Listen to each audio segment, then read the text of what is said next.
तो ये मैं समझता हूँ कि लोकतंत्र में इससे बड़ा मजाक कुछ हो नहीं सकता। जैसे सड़क का सवाल आप ले लीजिए कि सड़क में पिछली जो सरकार थी उसने भी गड्ढा मुक्त की बात की, इन्होंने भी गड्ढा मुक्त की बात की, और पूरे मतलब प्रदेश में, मैं तो खैर बस्ती विधानसभा में गांव-गांव टहल रहा हूं, लेकिन एक भी गांव की सड़क आपको ऐसी नहीं मिलेगी जिसे आप कह सकें ये गड्ढा मुक्त है। बहुओं की कोई योजना रही हो, चाहे राइट टू एजुकेशन में 20 बच्चों को के पे एक अध्यापक की व्यवस्था रही हो, ये सब गरीब आदमी, आम आदमी के लिए नीतियाँ बनाई। लेकिन आप जानते हैं कि जो केंद्र सरकार है वो नीतियाँ बना सकती है, क्रियान्वयन राज्य सरकार को करना, और राज्य सरकार हमारे पास यहाँ थी नहीं। 32 साल से हम विपक्ष में हैं, और राज्य सरकारों ने अपने लिए काम किया। पूरे बजट को उन्होंने अपने पार्टी के संसाधन को बढ़ाने में, दफ्तर को अपडेट करने में, कार्यकर्ताओं को लाखों करोड़ों रुपया एक तरीके से उनको दोस्तों नमस्कार, मैं हूं धर्मेंद्र पांडे और आप देख रहे हैं विजय दूत। विजय दूत के इस चैनल पे हम लोगों का जो एक्सक्लूसिव प्रोग्राम है वो है पंचायत, और पंचायत जो आज हम लगाएंगे वो सदर विधानसभा क्षेत्र में है, हम लोग बस्ती में हैं। और हमारे साथ जो मेहमान हैं हमारे स्टूडियो में वो हैं देवेंद्र कुमार श्रीवास्तव जी।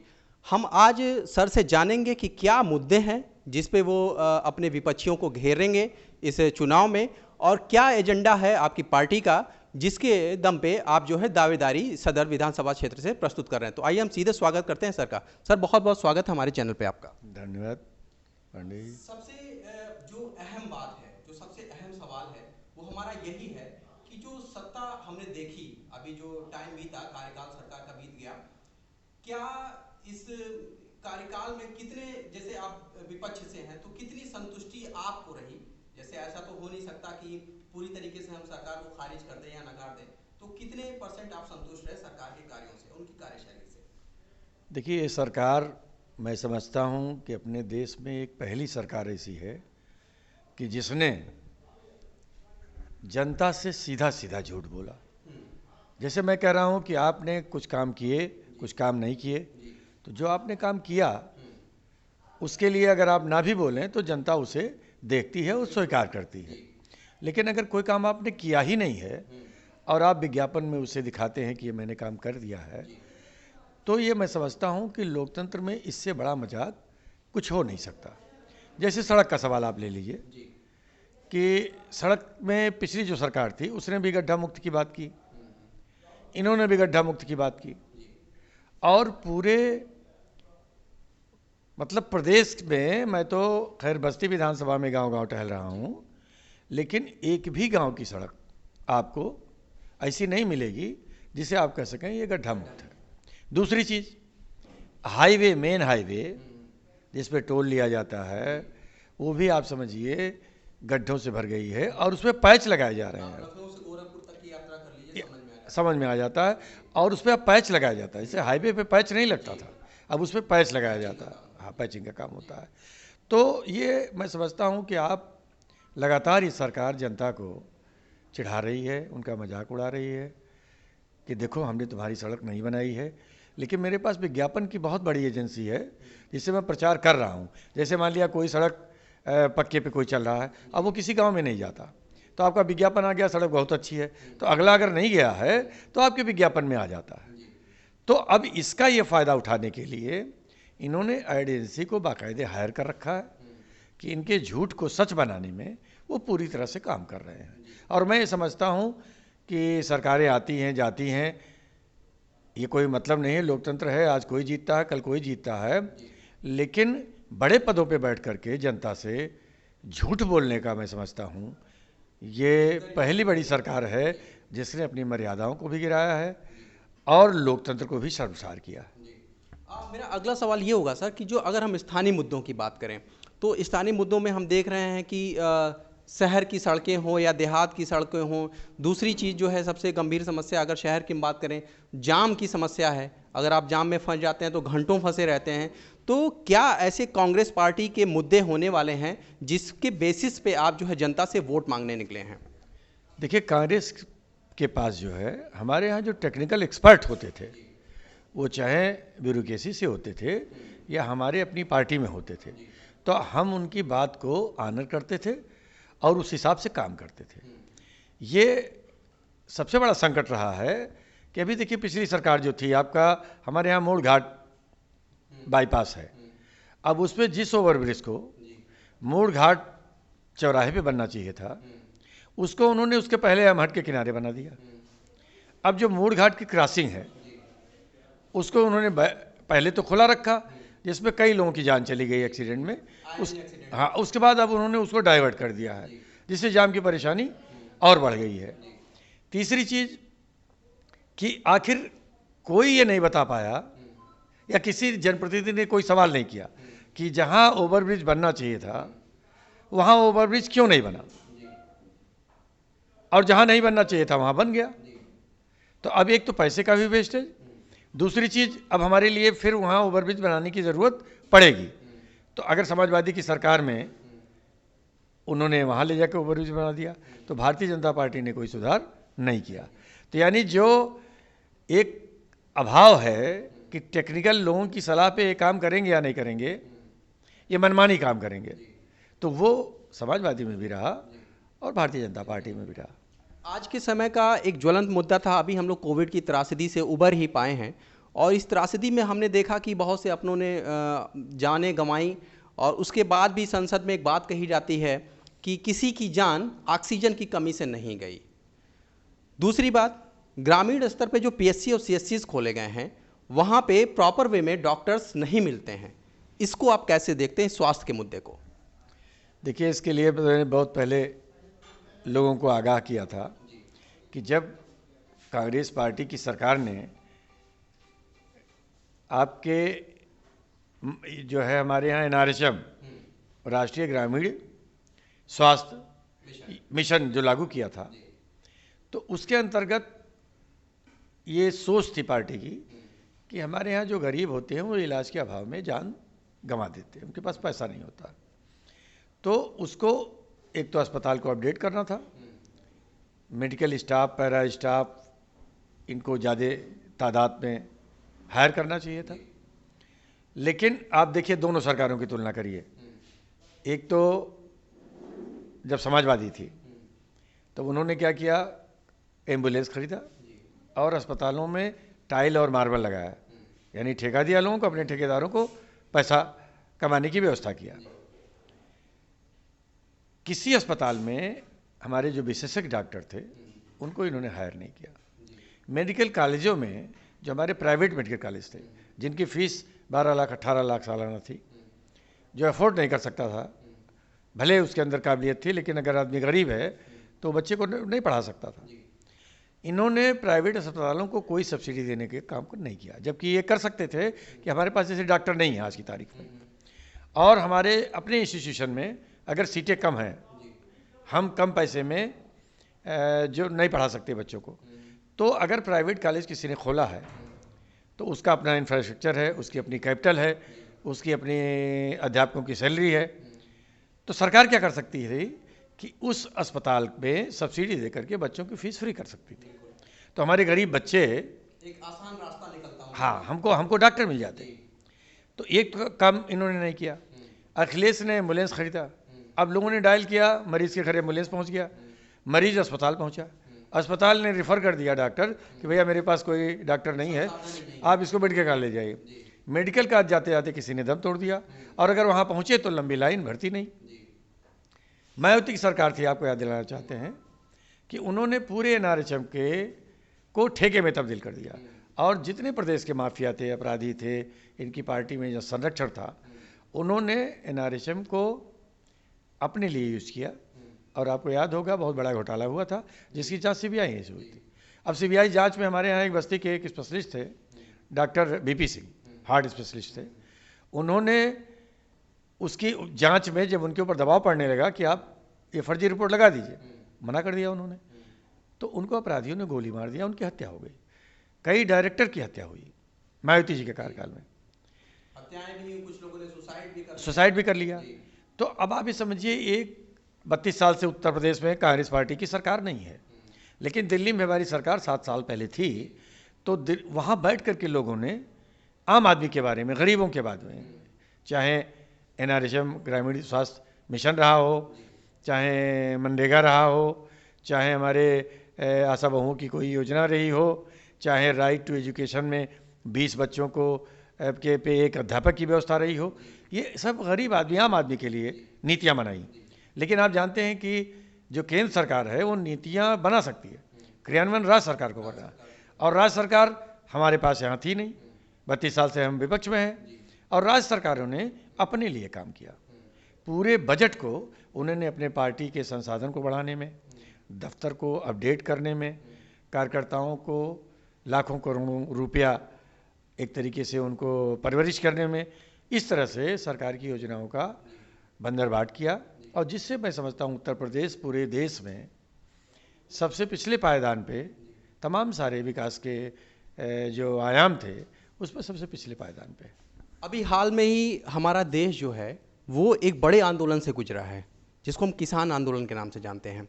किसान आंदोलन को लेकर आपकी क्या राय है? आप इसको, किसान बिल को कैसे देखते हैं? देखिए, हमारा इस पर बिल्कुल स्पष्ट विचार है कि सरकार किसान मजदूर के बगैर बन नहीं सकती। अभी तक हमारे यहाँ जो जनप्रतिनिधि का जो आंकड़ा है उसमें 90% लोग किसानों के बेटे जाते हैं किसी भी पार्टी से। हमारे यहाँ जो किसान के बेटे चुन करके गए, और प्रधानमंत्री ने एक कानून, कृषि कानून, ये कह करके संसद में पारित किया कि यह किसानों के हित में है, किसानों की आय 4 गुनी कर देगी, 2 गुनी कर देगी। किसानों ने उसको खारिज कर दिया और आंदोलन के रास्ते पे गए और वार्ता के बहुत सारे प्रयास किए, लेकिन सरकार उनसे वार्ता करने के लिए तैयार नहीं हुई। अब सबसे बड़ा सवाल यह है कि एक सांसद हमारा लाखों वोट पा करके जीता है, और लाखों किसान सिंध बॉर्डर पे, आपके नोएडा बॉर्डर पे आंदोलनरत थे। अगर ये हमारे सांसद, मान लिया सरकार या मोदी जी अडिग थे कि हम नहीं बात करेंगे, लेकिन अगर हमारे जनप्रतिनिधि सरकार पे दबाव डालते कि अगर आप सरकार की समस्याओं, किसान की समस्याओं को नहीं सुनेंगे तो ऐसा भी हो सकता है, मैं भी किसान का बेटा हूं, मैं आपसे समर्थन वापस ले लूंगा। तो जब सरकार गिरने का डर होता तो प्रधानमंत्री झुक करके किसानों से बात करते, जैसे कि उन्होंने किया जब हिमाचल प्रदेश में कांग्रेस पार्टी को जनता ने जिता दिया, भारतीय जनता पार्टी को हरा दिया। तो आखिर वही किसान कानून बिल जो ये कहते थे किसानों के हित में है, उसको इन्होंने वापस ले लिया डर की वजह से। अब एक सवाल उठता है कि अगर ये कानून अच्छा था तो आपने वापस क्यों किया? अगर ये कानून अच्छा नहीं था तो आपने इसे लागू क्यों किया? दूसरी चीज, 700 किसानों ने जान गंवा दी। तो हम कह रहे सरकार कोई भी निरंकुश हो सकती है, लेकिन हमारे जनप्रतिनिधि उस पर नकेल लगाते, उस पर अंकुश लगाते। तो ये दुर्भाग्य है कि हमारे यहाँ जो भी जनप्रतिनिधि जीत करके जा रहे हैं वो पार्टियों की गुलामी कर रहे हैं। उनकी सोच न तो स्वतंत्र है, न उनकी सोच लोकतंत्र के पक्ष में है। वो जैसे सारे लोग रोजगार पा करके नौकरी कर रहे हैं, ऐसा मैं समझता हूँ हमारे सांसद विधायक भी नौकरी कर रहे हैं, जीवन यापन कर रहे हैं, और जनता को उनके हाल पे उन्होंने छोड़ दिया। और देखिए, कांग्रेस का मुकाबला ये करते हैं और ये कहते हैं कि कांग्रेस ने 70 साल में क्या किया। अब एक छोटा उदाहरण मैं आपको देना चाहता हूँ कि कांग्रेस ने जमींदारी तोड़ी थी, सारे जमींदार कांग्रेस से नाराज हो गए थे। कांग्रेस पार्टी ने राजाओं के प्रीविपर्स को खत्म किया था, सारे राजा महाराजा कांग्रेस से नाराज हो गए थे। लेकिन इस डर से कि ये मुझसे नाराज हो गए हैं, कांग्रेस पार्टी ने इस कानून को वापस नहीं लिया। हमारे यहाँ बैंकों का राष्ट्रीयकरण इंदिरा गांधी ने किया था, और इंदिरा जी ने जब राष्ट्रीयकरण किया तो देश के सारे साहूकार, दुनिया के साहूकार कांग्रेस से नाराज हो गए थे। लेकिन उन्होंने कहा कि बैंक को हमको गरीबों के लिए खोलना है, जो देश का खजाना है ये आम आदमी के लिए मुझे खोलना है, और उसका रास्ता बैंक है। तो उन्होंने उस नाराजगी को झेला, लेकिन वो कानून वापस नहीं लिया। मोदी जी ने अगर ये अच्छा कानून लाया था तो ये भी नाराजगी झेलते, उसे वापस क्यों किया? इसका मतलब वो कानून किसानों के पक्ष में नहीं था, वो कानून साहूकारों के पक्ष में था, पूंजीपतियों के पक्ष में था, और जब इनको लगा कि ये भी जनता जान चुकी है और हमें हटा देगी, तब इन्होंने उसको वापस लिया। हमें एक रोचक जानकारी मिली है किसी के माध्यम से कि मुंडेरवा के आसपास जब वो किसान आंदोलन एक हुआ था काफ़ी वर्षों पहले, उसमें कुछ राकेश टिकैत के साथ आपकी कुछ भूमिका रही थी, उसके बारे में थोड़ा सा हमारे दर्शकों को आप बताएं। बड़ा अच्छा प्रश्न आपने किया। हमारे यहाँ 3 किसान की जान चली गई थी और पुलिस की गोली से, और मैं समझता हूँ उसमें तमाम लोग जो आज राजनीति में हैं, एमएलए हैं, एमपी हैं, ये लोग उस समय भी एमएलए एमपी थे। मैं जिस दिन गोली चली थी उस दिन नहीं था, लेकिन जैसे ही मैं लौट के आया तो मैं बुधवल में सारे किसान पंचायत लगाए हुए थे बाग में, तो हमें पता चला तो मैं तुरंत वहाँ पे गया। किसानों ने एक बैरियर लगा रखा था कि हम इसमें किसी भी राजनीतिक दल के नेताओं को घुसने नहीं देंगे। मैं भी चुनाव 2002 लड़ा था, लेकिन जब मैं गया तो किसानों ने हमारे लिए ये छूट रखी कि भाई आपकी ईमानदारी और आपके संघर्ष को हम जानते हैं, इसलिए आप हमारे पंचायत में आ सकते हैं। मैं गया और उसके बाद राकेश टिकैत जी आना चाहते थे वहाँ। पूरे प्रदेश की पुलिस राकेश टिकैत जी को ढूंढ रही थी, बसों में, ट्रकों में, कई जिले की पुलिस लगातार उनको गिरफ्तार करना चाहती थी। तो मुझको जब ये समाचार मिला कि मुझे राकेश टिकैत जी को किसी तरह से बुधवल पहुंचाना है, तो हमारे जो इन्फॉर्मर थे उनके माध्यम से मैंने राकेश जी को संपर्क किया और उन्हें रात को एक ऐसी जगह ले गया जहां पुलिस की पहुंच ना हो, और फिर गाड़ी बदल करके उनको हम दूसरे रास्तों से किसी तरह से बुधवल की पंचायत में पहुंचाया। और उसके बाद जिलाधिकारी हट गए थे, एक दीपक कुमार जी एक जिलाधिकारी थे, बहुत ऑनेस्ट आदमी थे, हम तारीफ करेंगे। उनसे मैंने प्रयास किया कि किसी भी समस्या का समाधान तो वार्ता है, तो वार्ता के लिए वो तैयार थे, लेकिन किसान वार्ता के लिए कहीं जाना नहीं चाहते थे। देवांचल चौधरी जी इस वक्त नहीं हैं, वो जेल में थे, और पूरी पंचायत वहाँ बैठी हुई थी। सारे किसानों की इच्छा थी कि जिसको वार्ता करना हो हमारी पंचायत में आए।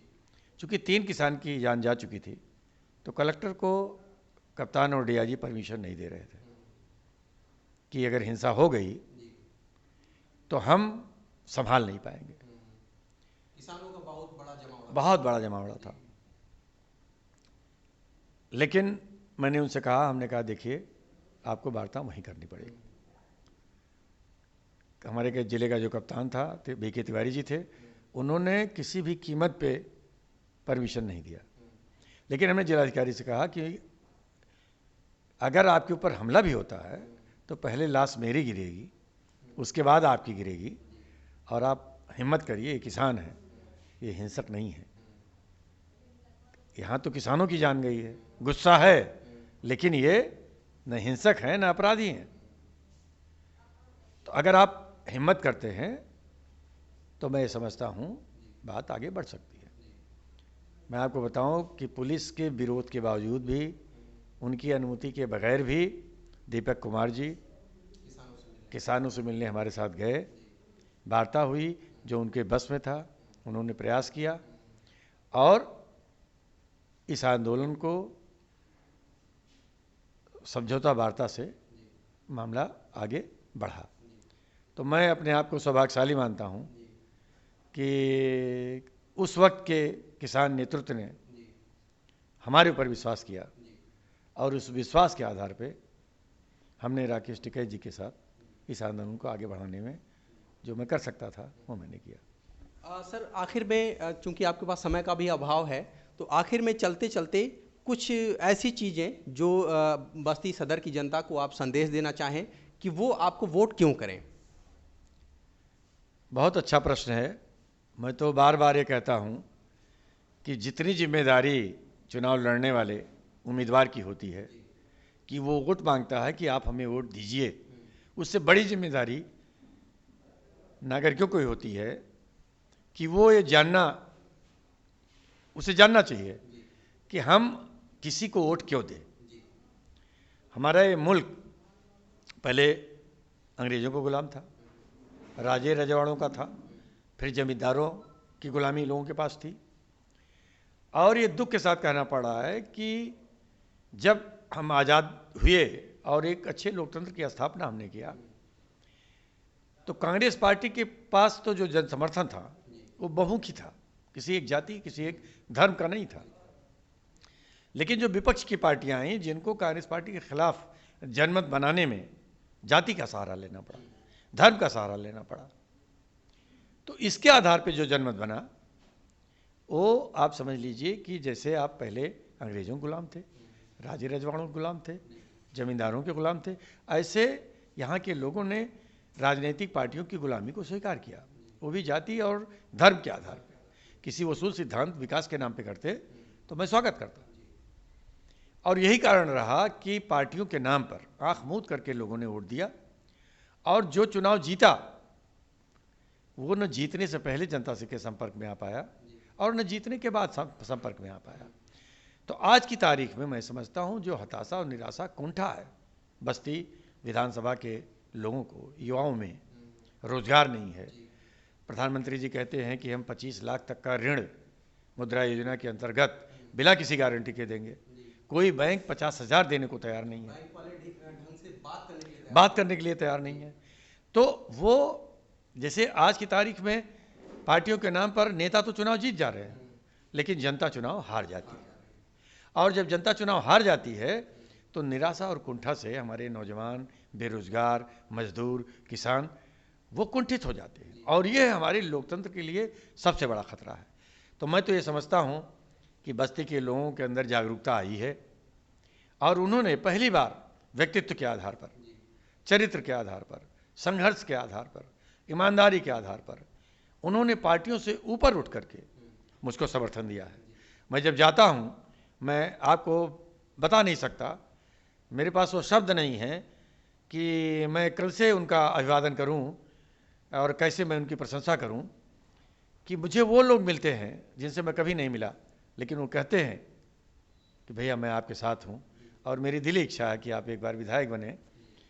ये क्षेत्र एक तरीके से लावारिस है, नेता तो वारिस भी हो गए हैं पूंजी के और अपने परिवार के लिए पीढ़ी दर पीढ़ी के लिए काम भी कर रहे हैं, लेकिन जनता लावारिस है।